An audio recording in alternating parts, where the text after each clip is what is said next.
Bharatiya Janata party Jammu Kashmir minority मोर्चा की जो यहाँ जम्मू में एग्जीक्यूटिव समिट यहाँ रखी गई है स्टेट बीजेपी ऑफिस में, इसके लिए मुझे राष्ट्रीय महामंत्री अल्पसंख्यक मोर्चा के स्वरूप में हमारा 1 साल पहले कार्यक्रम हमारे यहाँ के बहुत ही यशस्वी, कर्मशील और एक संत स्वरूप प्रदेश अध्यक्ष रविंद्र रैना जी की उपस्थिति में हमने कश्मीर में पहलगांव में किया था। और आज उन्हीं के आमंत्रण से रैना साहब ने फिर से मुझे आज यहाँ 4 दिन के प्रोग्राम के लिए बुलाया है।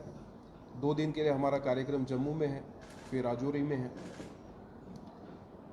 वास्तविक अर्थ में जो भारतीय जनता पार्टी केंद्र सरकार में, आप सब जानते ही है कि 8 साल हमारे यशस्वी प्रधानमंत्री श्री के 8 साल पूरे हुए हैं।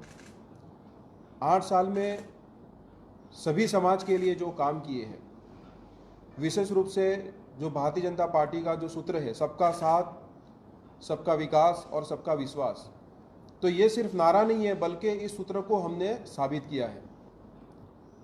यही बात हम लोगों तक पहुंचाने के लिए आए हैं। जैसा कि नवंबर 2006 में तत्कालीन प्रधानमंत्री मनमोहन सिंह जी ने जो सच्चर कमेटी बनवाई थी, उसका रिपोर्ट आया था।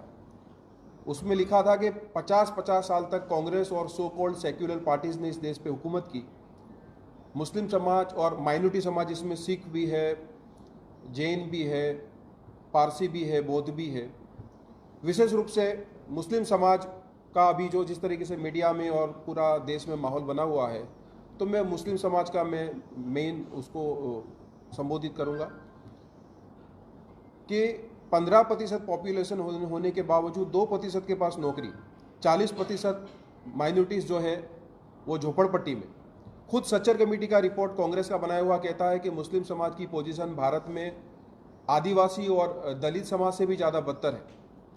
40% लोग जेलों के अंदर, क्यों? उनको रोजगार नहीं दिया, उनको एजुकेशन नहीं दिया। 49% इलिटरेसी, यानी आधे लोगों को तो पढ़ना लिखना नहीं आता।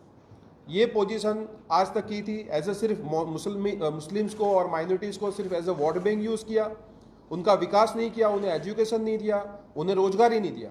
आज हमारे पास जो 8 साल का प्रधानमंत्री श्री नरेंद्र मोदी जी के जो डेटा आए हैं, वो बताते हैं कि हम सबका साथ और सबका विकास कैसे करते हैं। मैं आपको बताऊं कि उज्ज्वला योजना के अंदर देश भर के अंदर 9 करोड़ महिलाओं को गैस कनेक्शन दिया गया, गैस बोतल दिए गए। उसमें 3.25 करोड़ जो है, 3.25 करोड़ गैस कनेक्शंस मुस्लिम और अल्पसंख्यक समाज की महिलाओं को दिए गए। इससे आगे चलो, प्रधानमंत्री ने किसान निधि योजना की, उसमें 6,000 रुपये पर हर एक किसान के अकाउंट में आए। आप किसान निधि की बात करो तो 3 करोड़ और 96 लाख 3.96 करोड़ मुस्लिम और अल्पसंख्यक समाज के लोगों को सहाय मिली। इसके आगे चलो, शौचालय के लिए ये देश की पोजीशन ऐसी थी। 2014 में मोदी जी ने जब ये कार्यभार संभाला था तो 40% से ज़्यादा लोगों के पास शौचालय की व्यवस्था नहीं थी घरों में। आज मोदी जी ने जो स्वच्छता अभियान चलाया, शौचालय देने की पूरी योजना चलाई, आज वो 40% से घटकर सिर्फ 18% पे आ गए हैं। और हमारा टारगेट है कि आने वाले चंद सालों में हमारे देश में हर घर में, हर गरीब व्यक्ति के वहाँ भी शौचालय होगा। शौचालय की योजना में जहाँ 13 करोड़ शौचालय बनाए गए, उसमें भी 2 करोड़ और 86 लाख शौचालय जो है वो मुस्लिम और माइनॉरिटी समाज के लोगों को दिए गए। प्रधानमंत्री मुद्रा योजना के अंदर 35 करोड़ लोगों ने लाभ लिया। और ये मुद्रा योजना भी आप जानते हैं कि गरीब और जो जरूरतमंद लोग हैं, ऐसे ही लोगों को उसमें लाभ लिया गया। इसमें भी 36% जो लाभ मिला है वो मुस्लिम और अल्पसंख्यक, जिसमें सिख और अन्य समाज है, उनको मिला है। कहने की बात है कि देश में बस्ती माइनॉरिटी अल्पसंख्यक समाज की सिर्फ 14-15% है। लेकिन जितनी भी मिनिस्ट्री आप उठा कर, हेल्थ मिनिस्ट्री ले लो, हेल्थ मिनिस्ट्री के अंदर आप जानते हैं आयुष्मान योजना के अंदर 5 लाख रुपए तक की सहाय हॉस्पिटल में दी गई। इसके अंदर जहां 2 करोड़ लोगों को ये सहाय मिली, उसमें 42 लाख जो है, 42 लाख जो लाभ लिया है वो मुस्लिम और अल्पसंख्यक समाज के लोगों ने लिया।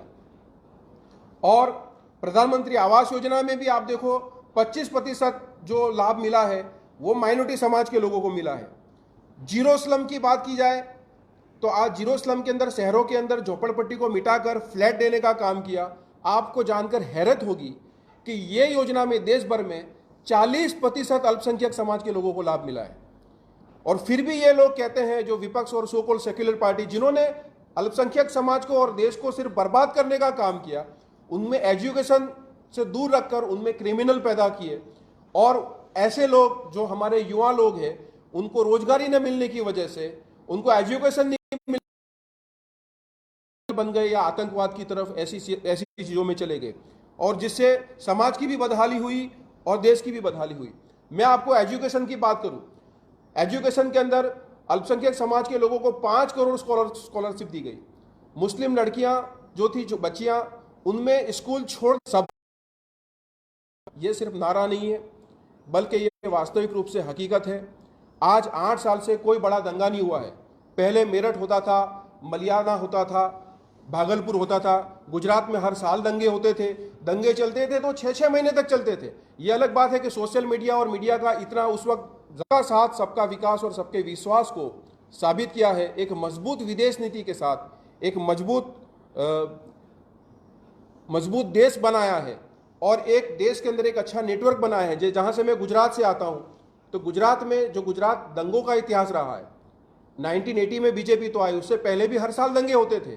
आज वहां 20 साल से कोई दंगा नहीं है। कर्फ्यू क्या है वो बच्चों को पता नहीं कि कर्फ्यू क्या है। और वहां एजुकेशन है, रोजगार है, हिंदू मुस्लिम साथ मिलकर जॉइंट बिजनेस एडवेंचर करते हैं। तो बस ऐसा ही एटमॉस्फेयर जो है हम चाहते हैं कि जम्मू कश्मीर में भी आए। और जम्मू कश्मीर में भी जो सरकार जिस तरीके से जिस दिशा में जा रही है, यहाँ 3 परिवारों का राज था, तो लोगों को और गरीबों को लाभ मिले और सबको लाभ मिले। ये ना हो कि आप जानते हैं हम कि पाकिस्तान के अंदर क्या हुआ। पाकिस्तान के अंदर जो चंद परिवार थे, उन परिवार ने, प्रधानमंत्रियों ने देश को लूट लिया। आज वो देश तबाह हो गया, बर्बाद हो गया। वो देश अपना आपको नहीं संभाल सकता। वो भारत की बात करते हैं। जो अपनी जमीन को नहीं संभाल सकते हैं, वो कश्मीर की बात करते हैं। कहने की बात यह है कि जब ईमानदार नेतृत्व होता है तो वो देश जो है वो मजबूत होता है। हमें रोजगारी चाहिए, हमें एजुकेशन चाहिए, हमें बच्चों का अच्छा मुस्तकबिल चाहिए, उनका अच्छा भविष्य चाहिए, और वो भारतीय जनता पार्टी दे रही है। यही नहीं, हमारे वड़ा प्रधान मोदी जी ने ताल कटोरा के अंदर जो सभा हुई, उसमें भारतीय जनता पार्टी की जो राष्ट्रीय कार्यकारिणी हुई, उसमें और पार्लियामेंट में ये स्पष्ट रूप से कहा है कि हमें वोट दे या न दे, हमें वोट दे उसका भी काम करना है, वोट न दे उसका भी काम करना है। जो हमें वोट देता है वो भी हमारा है, इस देश में रहने वाला। जो हमें वोट नहीं देता वो भी हमारा है। जो मुकाबला होता है वो सिर्फ इलेक्शन तक होता है, वरना उन्होंने कभी भी ये नहीं सोचा कि भाई किसको लाभ ज़्यादा मिलता है या किसी को कम मिलता है। यही बात को बताने के लिए हम लोग पूरी कोशिश करेंगे ताकि लोगों की आंख खुले कि आज तक 50 साल में जिसे हम मुस्लिमों के और अल्पसंख्यक समाज के मसीहा समझते थे, वो सो कॉल्ड सेक्युलर पार्टी ने हमारे लिए क्या किया और भारतीय जनता पार्टी ने हमारे लिए क्या किया।